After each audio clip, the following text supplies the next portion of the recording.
Então, nessa ação penal 502.13.65.32, depoimento do senhor Carlos José Fadigas de Souza Filho.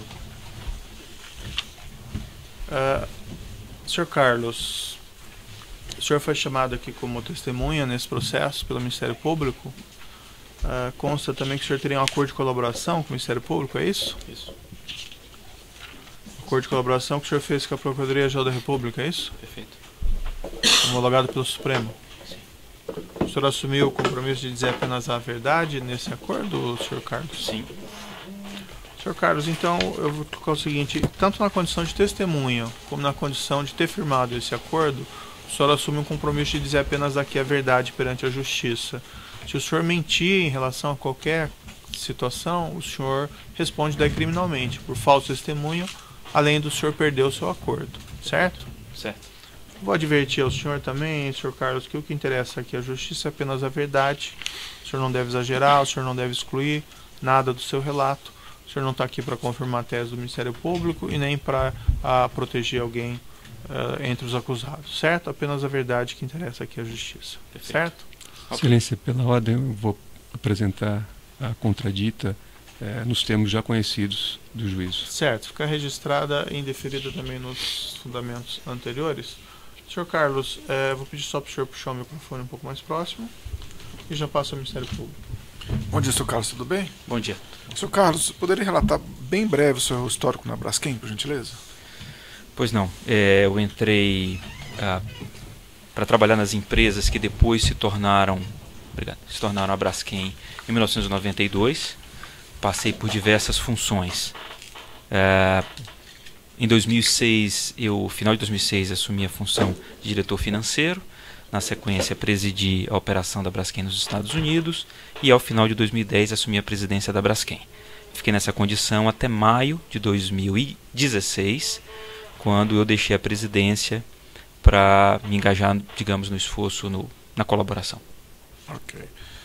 Senhor Carlos, quando o senhor assumiu o cargo de diretor-presidente da Braskem, foi-lhe relatado sobre a existência de promessas de vantagens indevidas para Paulo Roberto Costa e políticos ligados ao Partido Progressista? Foi relatada a existência de um compromisso que teria sido assumido por meu antecessor na presidência da companhia, de um pagamento ao Partido Progressista. Me foi relatado também que esse pagamento estava numa etapa final, numa fase final, havia aí alguns últimos pagamentos a serem feitos. Então foi o relato que me foi feito à época. Quem fez esse relato, senhor? Ele me foi feito por Marcelo Odebrecht, à época presidente do Conselho da Braskem, e Alexandrino Alencar, à época diretor de Relações Institucionais da Odebrecht. Ok. No depoimento que o senhor prestou anteriormente, o senhor relatou que deveria sinalizar a Paulo Roberto Costa que a substituição de Bernardo Gradinho na presidência da Braskem não afetaria os pagamentos nem significaria mudança quanto aos compromissos assumidos. O senhor confirma essa declaração? Confirmo. Como foi que você fez essa sinalização para Paulo Roberto Costa?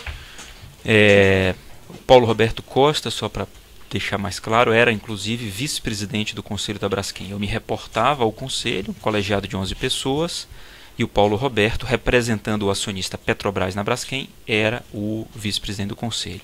Eu aproveitei um evento da companhia, um jantar de fim de ano formal da companhia, que aconteceu nos últimos dias do ano de 2010, e combinei de encontrar com o Paulo Roberto Costa, à época diretor da Petrobras e vice-presidente do Conselho, no hotel onde estavam todos os conselheiros hospedados.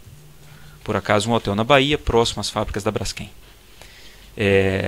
E nessa circunstância, eu tinha acabado de assumir a presidência da companhia, tratamos de vários temas de interesse da empresa. Ele era uma pessoa que tinha conhecimento técnico sobre petroquímica, petróleo, e eu aproveitei para colocar para ele que os compromissos assumidos anteriormente seriam honrados e que não era a substituição do presidente da companhia que iria fazer com que os compromissos que tinham sido assumidos não seriam liquidados, não seriam terminados.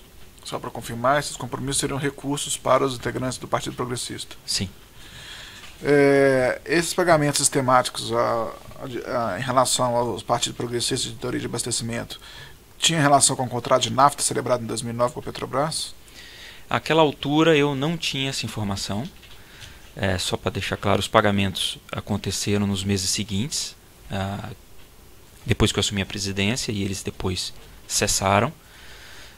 Mas dentro do processo de colaboração, e eu demorei alguns meses trabalhando nesse processo junto com os advogados da Braskem, e tendo acesso, portanto, ao próprio relato que a companhia estava montando, tive, naquela altura, a confirmação de que os pagamentos feitos ao Partido Progressista teriam sido contrapartida a benefícios que a Braskem teria recebido no passado, né?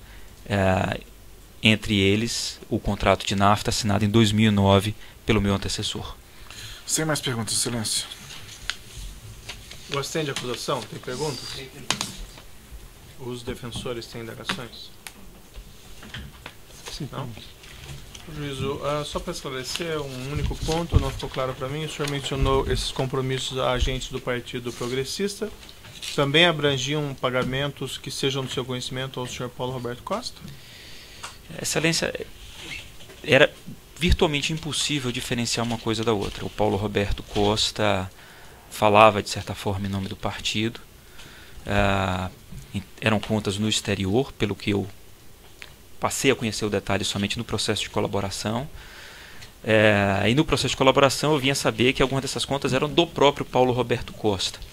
Tanto que no meu acordo com o Ministério Público eu relato que foram feitas para contas do Partido Progressista e ou Paulo Roberto Costa, pela tem possibilidade de entender que conta pertencia a quem no exterior.